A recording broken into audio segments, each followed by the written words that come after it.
So it turns out this Lakers pick in 2019 is extremely confusing, but we do manage to keep it because the Lakers did convey their 2017 pick to the Sixers in this game mode. I have no idea how that makes any sense, but trust me, we have the Lakers pick, which means we have a couple of picks that are a little more expendable. And if you take a gander at the right side of the screen here, 2 point guards, who I think we could have a chance at trading for this season, Kemba Walker as well as Eric Bledsoe. We're going to look at both of these guys' situations, and we're going to start with Kemba, which we already took a look at the end of last episode. The Hornets are not a good team right now. They are in a rebuilding mode. They've already drafted Justin Jackson at the small forward. They may want to go for a youth movement, as Kemba Walker has like 2 years left on his deal. He's 27 years old, I want to say. He could be the offensive point guard we really need, someone who could immediately be our leading scorer as well as a big-time shooter for us, which would help out our spacing. And then we go over to the Phoenix Suns. Now they're actually fighting at the bottom of the Western Conference, but the interesting thing with Eric Bledsoe is that he's not starting. Markelle Fultz is starting over him, and immediately, that makes Bledsoe available in a trade, I would at least presume. And he would be a bit different from Walker in that more of a defensive player, not as much of a three-point shooter, but a better playmaker, someone who will attack and finish at the rim more often, perhaps a better player overall. But of course, I would take either one of these guys. And then if we look at this, a couple of guys I'm not moving, Jason Tatum as well as Aaron Gordon, and I would love to find some trades for Vucevic as well as Evan Fournier. But we actually need to talk about Evan Fournier a bit here because he's been really disappointing this season for us. He's been flat out bad, inefficient as all hell, and you saw before we actually started playing games here, I was talking about him being perhaps our leading scorer, at least for the first season, while Tatum gets better, and being someone who can score a nice solid 17 points, get 4 or 5 assists a game, and shoot well from the field, be a three-point shooter, because that's what he's been pretty much his whole career, and it hasn't been that this season. And on the flip side, Mario Hezonja has been fantastic for us. He's one of the more efficient players in the NBA, I would assume. I haven't actually checked. And so I decided it's time to make a little bit of a switch. We're going to insert Hezonja into the starting lineup, and then we're going to move Evan Fournier coming off the bench, playing about 20 minutes a game there. We have quite a few wing players. We might need to drop one guy at some point. And you're going to find out that over these next, 7 games, I want to say, unless I don't know how to math correctly, we actually don't do terrible. It actually was 7, but I only showed the last 4 games because, I don't know, I'm weird. Hezonja, the numbers aren't popping out at us just yet, but if we look at the recent games he's had, since the minutes have creeped up, which started against Memphis, he's had some good scoring totals, and the efficiency looks pretty good on the right-hand side as well. And some of the games that he's had, against the Blazers, 13 points, 6 rebounds, 5 for 7 from the field, as well as 3 for 5 from 3. His first 2 seasons, he showed some life as a three-point shooter. I think his first year, he shot 35% from the field or something. And then the second year, he just fell off. Seems like us just giving him that opportunity has really allowed him to just be an outside option, but he's also doing other things as well. You might notice through some of this, he's getting to the free throw line, more. Of course, right on cue, he got there 0 times on this one.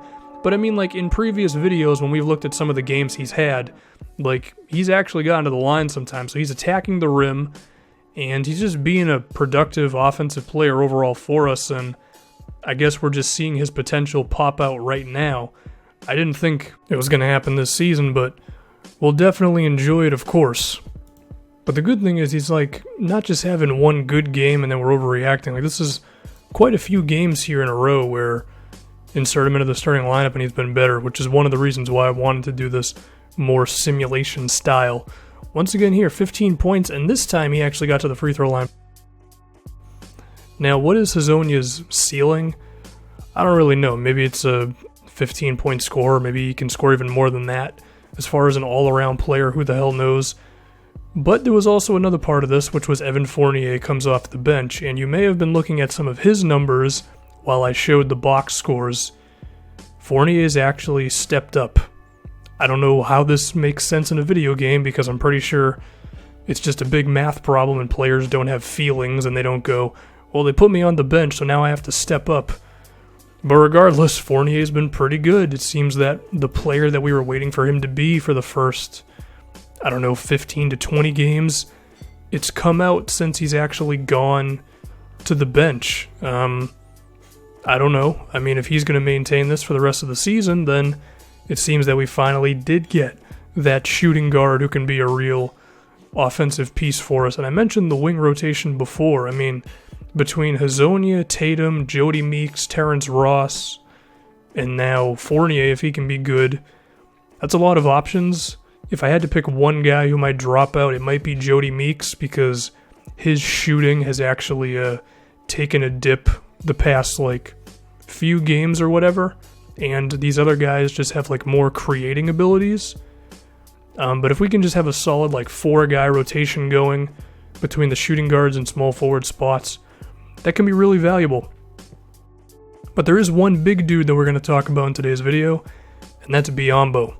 He came back from injury, and he's actually been really impressive with his rebounding, his shot blocking, and I think it's one of the reasons why we're still holding on. I mean, we're 25 or so games into the season right now, and we're only one game under 500. I would say, just looking at our roster, that's pretty good. I mean, against the Atlanta Hawks, Biyombo, 12 points, 8 rebounds, 3 block shots. That's huge, man. I mean, I mentioned before how I wanted to play him and Vucevic about the same amount of minutes, and I think that's a good way to just kind of have both of their values, make an impact on the game, but they're not out there too long to where their deficiencies hurt us. This one here, 12 rebounds, 2 block shots. We have about 3 minutes left. Screw it, let's watch these last 4 minutes against the Miami Heat. We're going with the new starting lineup here of Mario Hezonja, and who is that at the power forward position? Willie Reed? That's not going to work, okay? If you don't have a shooter at that position, then that gives me all the freedom in the world with Aaron Gordon to just do whatever the hell I want. So anytime that anyone drives, I'm just immediately going to bring Aaron Gordon on some help defense. I mean, look at this. They're throwing him all the way in the corner. I mean, that's too easy. I've already blocked Dragic twice in a row now. And then we go down the other way. Aaron Gordon throws it. I mean, if Chris Bosh was healthy, then he'd be the perfect dude for them right now, but unfortunately that's not going to work. We are on Superstar. I wanted to make sure, because it did feel a little easy at times, I'm not going to lie to you. Hezonja, his contested jumper is actually pretty okay. You'll notice that the release on that was a C+. Usually it's an F when you shoot with a guy that close to you. We're blocking literally every single shot these guys are shooting. I'm going to have to check our defensive rating. We might be the best team defensively in the league, and I just never realized it. Now this move right here by Jason Tatum, this is nasty as hell. Look at that. Going to the left hand, the running hook shot thing, whatever that was.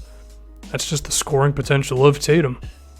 What's Miami going to do here? Dragic has been doing everything for them, and I blocked their shot once again. I think default simulation sliders might be a little bit of a joke. And now on this one, when we do the 5-out offense, that gives Aaron Gordon all the room in the world to just cut inside for an easy basket. We're really seeing Aaron Gordon's skills in this little thing. Defensively, able to provide help, finish on a fast break, finish an alley-oop in the half court. And then because Dragic finally passes the ball, but Miami just doesn't have a lot of shooting on the floor right now. We better get that rebound though, very good.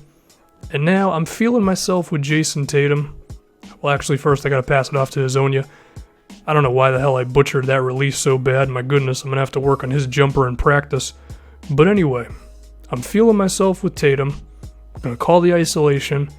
And on the initial attempt, James Johnson was a bit insulted that I was trying to score on him with a rookie. But I said, let's relax. Let's just go at it one more time. And there's Jason Tatum for you in a nutshell. He had, 2 tough baskets in this little fourth quarter that we played against Miami. He's good, man. And Aaron Gordon's defense and all that stuff. I had to fill 3 minutes in. And now I want myself to feel good about this video going to 10 minutes. So We're going to sit here for another like 3 seconds.